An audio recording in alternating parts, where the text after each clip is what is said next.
Hey guys, I hope you all enjoyed your spring break. I know it probably wasn't the spring break that you were hoping for or planning for, but I hope you enjoyed it and found something fun to do while at home. Today I just wanted to make a quick video and talk about Holes. It is taking us quite a while to read the book. My plan was to have been done before spring break, but then this whole virus thing happened and we were only having class 3 days a week and only for about 20-30 minutes worth of work. So really, we don't have as much time as we would if we were actually in school. So didn't get done before spring break, so we'll just pick up where we left off. I'm going to give you a quick recap of what has happened so far and kind of make some connections that I think some people were missing.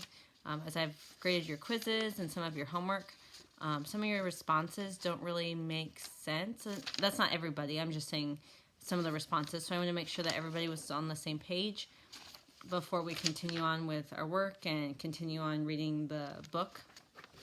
That way everybody is just kind of understanding what's going on and making those connections between characters and stories that maybe you didn't quite pick up on first time through. So I have some notes.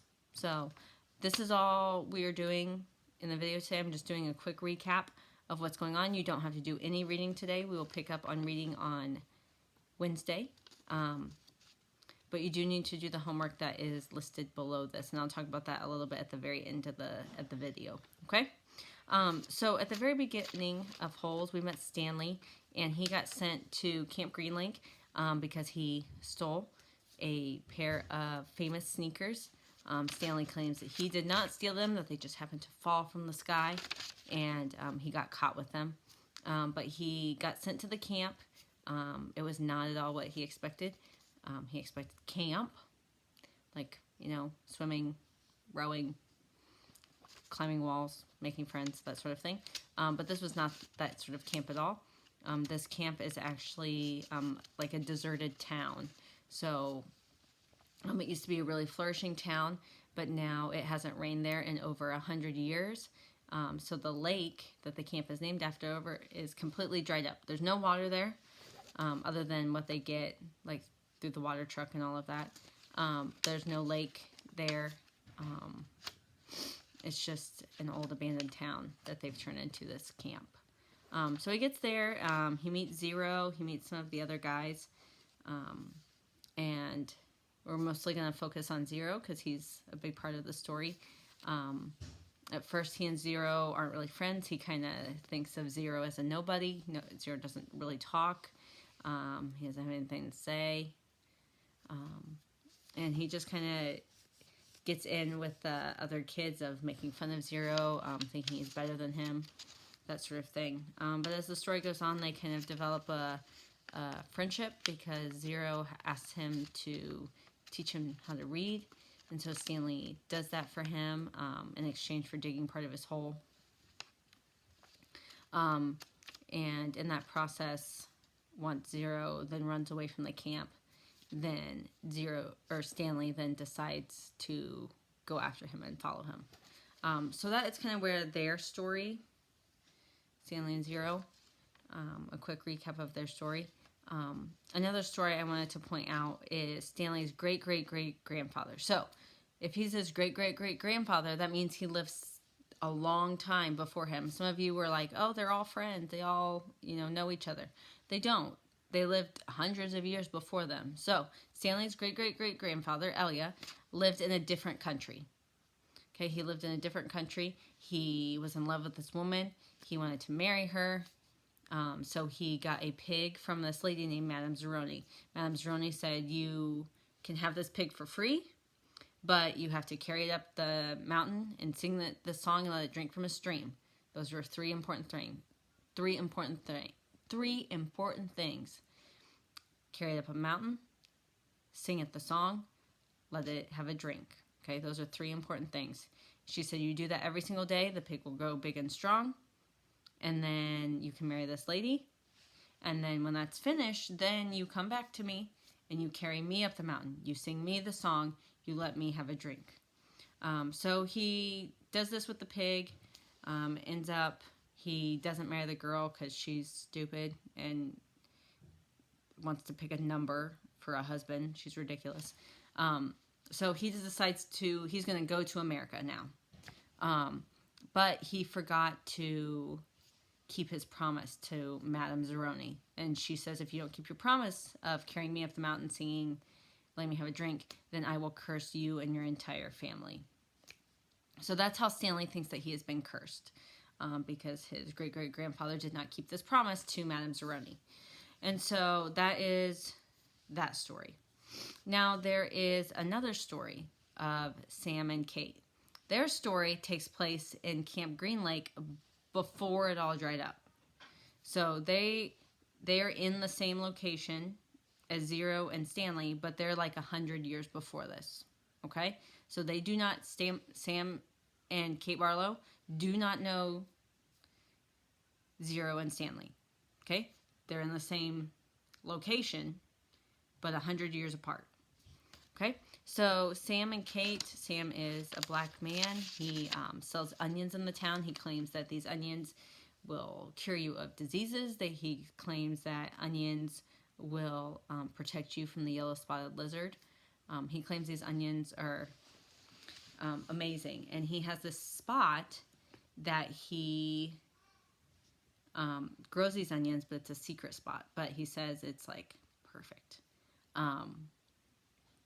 So he grows these onions, and then he falls in love with a school teacher, Kate Barlow. Kate Barlow is white. It was illegal back then for whites and blacks to be together. They end up kissing. The town finds out. The man that is in love with Kate Barlow gets really, really upset and has Sam killed. Sam is killed while riding on his boat, Mary Lou, in the middle of the lake. Okay, he gets shot, dies in the middle of the lake. Okay, on his boat, Mary Lou. So that is Sam and Kate's story. Now, there are some connections here that I don't think people... Oh, and it hasn't rained on Camp Green Lake since Sam died. So in 100 years, because Sam died, there has been no rain.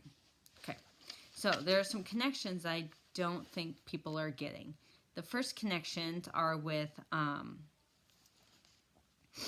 the great-great-grandfather, Madame Zeroni, Zero, and Stanley.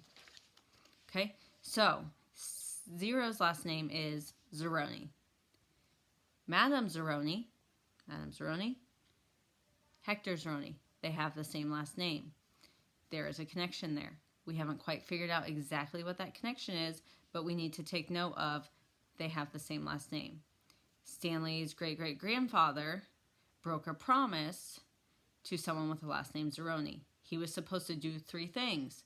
He was supposed to carry her up the mountain, sing to her, let her drink from the stream.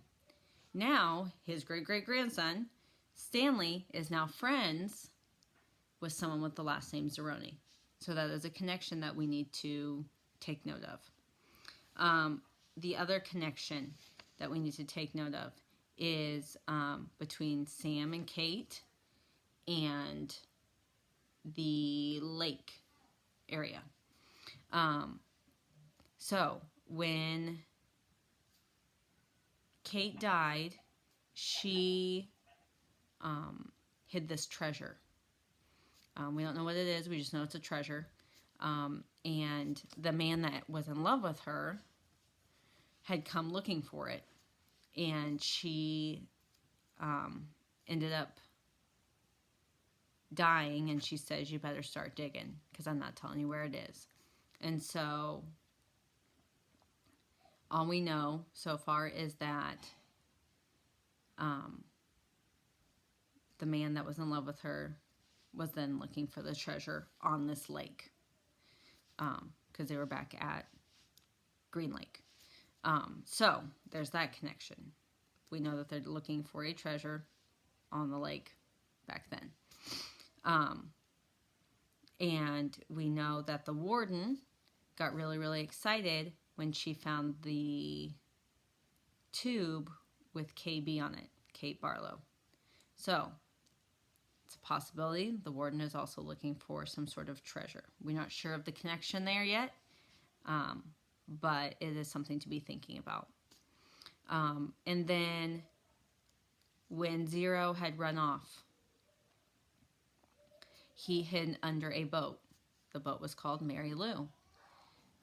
We can pretty much guess that it was Sam's boat. Also, under that boat were jars with what he called sploosh.